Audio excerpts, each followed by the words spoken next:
Shalom, jemaat yang saya kasih dalam Tuhan Yesus Kristus, Ibu Bapak Saudara sekalian dimanapun Anda berada. Saya menyapa kita pada pagi hari ini dalam sukacita pagi, renungan pagi untuk kita semua. Firman Tuhan pada pagi hari ini saya beri judul Pertarungan Dua Kekuatan. Lukas 8 ayat yang ke-26 sampai dengan 39. Saudara, kisah ini menggambarkan keadaan parah orang yang kerasukan roh jahat. Orang ini tinggal di pekuburan dan pegunungan yang sunyi sepi, tempat yang disukai oleh roh jahat. Roh semacam ini memisahkan manusia dari sumber hidup, yaitu Tuhan, dan mendekatkannya pada tempat kematian dan pembusukan. Terjadi adu tenaga antara Yesus dan roh jahat. Adu kekuatan antara Yesus dan roh jahat dengan tawar-menawar terjadi. Saudara, banyak orang menyaksikan peristiwa itu. Mereka melihat keunggulan Yesus dibanding roh-roh jahat itu. Dicatat dalam Lukas 8 ayat yang ke-28. Dari jauh ia melihat Yesus lalu datang menghampirinya dengan berkata, "Apa urusanmu dengan aku, hai anak Allah yang hidup?" Saudara, dengan sumpah roh itu menangkis Yesus yang olehnya dirasakan berkuasa, tetapi ia tersungkur di kaki Yesus. Dengan otoritas Yesus, ia mengusir roh-roh jahat itu. Yesus membersihkan wilayah kuasa iblis dan kejahatannya.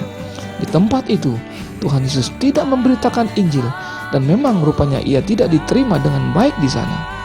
Dengan penolakan tanpa kekerasan, ia dipersilahkan untuk meninggalkan daerah itu.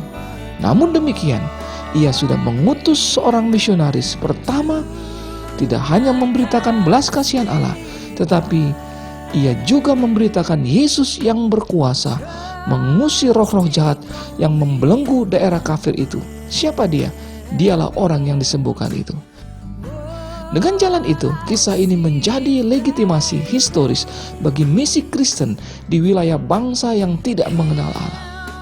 Tuhan sendirilah yang mengutus misionaris pertama, yaitu seorang dari daerah itu sendiri yang telah diselamatkannya. Yang menyuruh orang-orang yang sudah mengalami kuasa penyelamatannya untuk memberitakan Injil kepada kaum yang belum mengenal Tuhan, termasuk saudara dan saya. Peristiwa ini terjadi di seberang Galilea, wilayah bukan Yahudi.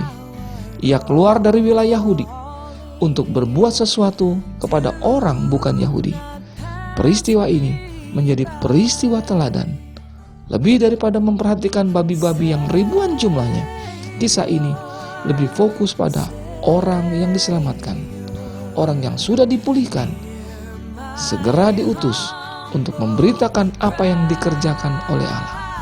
Orang yang sembuh ini bukan saja mulai memberitakan, tetapi ia berkeliling terus-menerus ke seluruh daerah. Di awal kisah ini diceritakan bagaimana murid-muridnya menghadapi angin ribut sebagai gambaran mengikut Yesus, bahwa yang pasti mereka akan menghadapi bahaya. Mereka yang mengikut Yesus harus bersedia menjadi senasib dengan Dia. Saudara, cerita ini memperlihatkan bahwa murid-murid percaya kepada Tuhannya, sebab Ia secara berdaulat berkuasa atas roh-roh jahat. Yesus adalah Tuhan yang berdaulat, karena Dia adalah Tuhan yang berkuasa di bumi dan di sorga. Matius 28 ayat 17 dan 18 berkata, ketika melihat Dia, mereka menyembahnya, tetapi beberapa orang ragu-ragu. Yesus mendekati mereka dan berkata, "Kepadaku telah diberikan segala kuasa di sorga dan di bumi." Saudara, jangan pernah ragu di dalam mengiring Yesus. Kemenangan demi kemenangan ada di depan kita. Haleluya.